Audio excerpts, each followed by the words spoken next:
ensimmäinen ja tärkeä henkilö on C.O. Malm.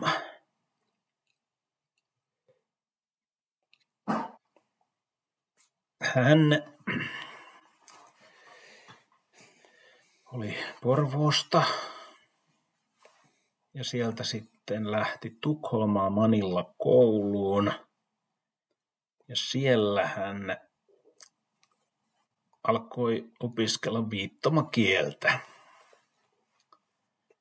Ja myöhemmin hän valmistui opettajaksi. Tuli takaisin Porvooseen ja perusti kuurojen koulun. Miten se oli mahdollista oikein? Hän meni ulkomaille opiskelemaan ja myöhemmin koulun perustaa. Niin, se Malmahan oli semmoisesta melko lailla varakkaasta perheestä. Ja hänellä oli mahdollisuus lähteä opiskelemaan ulkomaille.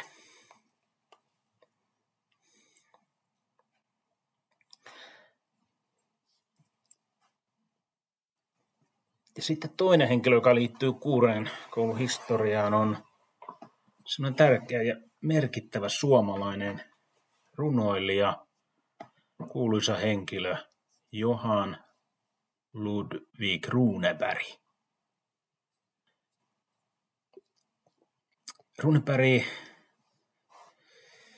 tässä kuvassa, hän tuki tätä Malmin kouluprojektia ja sitä perustamista ja oli myöhemmin jäsenenä myös kuurojen koulun johtokunnassa.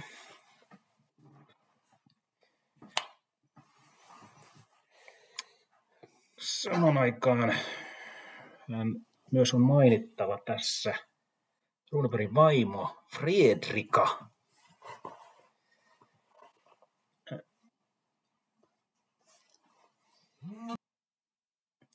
Fredrika oli huonokuuloinen tai menettänyt kuuloansa. Hän oli lähellä kuuroutua vanhemmalla iällään. Ja ehkä tällä oli merkitystä, että Runeberg kiinnostui kuurojen asiasta, koska oma vaimo kuuroutui ja muuttui kuuroksi. Ja tärkeä yksi henkilö on sitten taas tässä asiassa myös muistaa juuri tämä. Mutta tämä pastori ja myöhemmin piispa Karl Alopeus.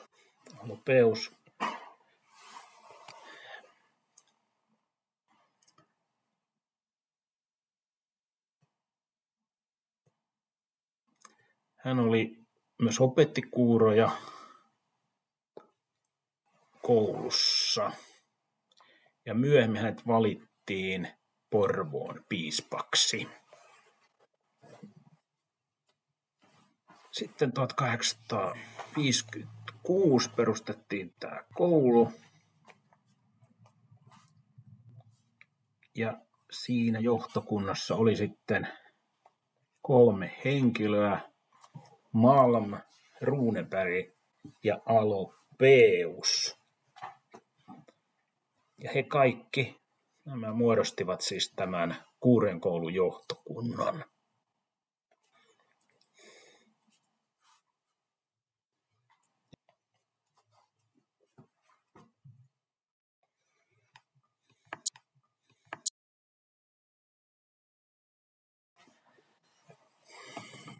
Alopeus oli tavallaan niin kuin tienraivaa kirkon kuurojen työhön liittyen. Mutta myöhemmin,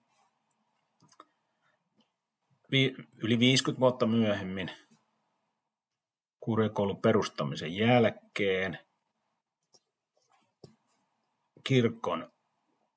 kirkossa ensimmäiset kuurojen papit aloittivat virassaan.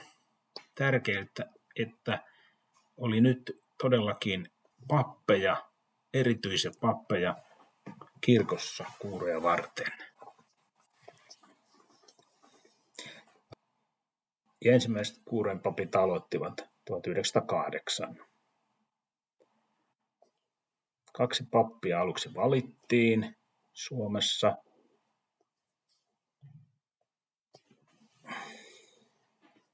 Toinen henkilö oli Hugo Nyberg.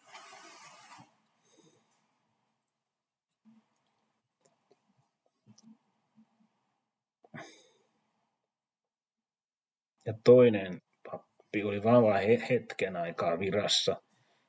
Myöhemmin Itä-Suomen alueella sitten valittiin Otto Myyryläinen, joka toimi todella kauan kuurojen pappina 5 eri vuosikymmenellä.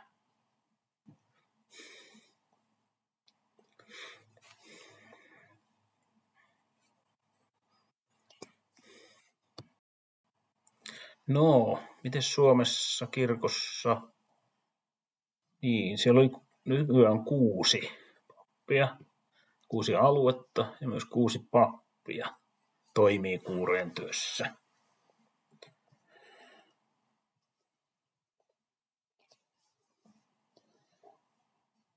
Lisäksi seurakunnissa diakoneja, diakonissoja, joilla on vastuu osittain kuurojen työstä. Toisinaan virat seurakunnissa ovat koko virkoja viittomakieliseen työhön, mutta osa seurakunnista diakonit ja diakonisat toimivat vain osa-aikaisesti kuurojen työssä. Ja tässä näissä kuvissa ovat kohta myöhemmin nuo papit. Niitä on 6, mutta 1 pappi on lisäksi kirkkohallituksessa. Siellä hänet on valittu siihen virkaan. Hän on vastuussa myös kuurojen työstä siellä. Tässä on kuvat näistä papeista. Kirkon alueella on myös, hänellä on vastuulla myös tämä Hiljainen seurakuntalehti tällä asiantuntijalla. Luterilaisessa kirkossa viittomakielisiä työntekijöitä, onko monta nyt? Kaiken kaikkiaan on 3. Janne Rissanen, pappi, Päivi Korhonen, diakoni, ja Tuula Mertanen, diakoni. Siis 3. Kielisiä työntekijöitä kirkkoon toimintaan tarvitaanko? Mutta toivon, että tulevaisuudessa saadaan Suomessa viittomakielisiä lisää tähän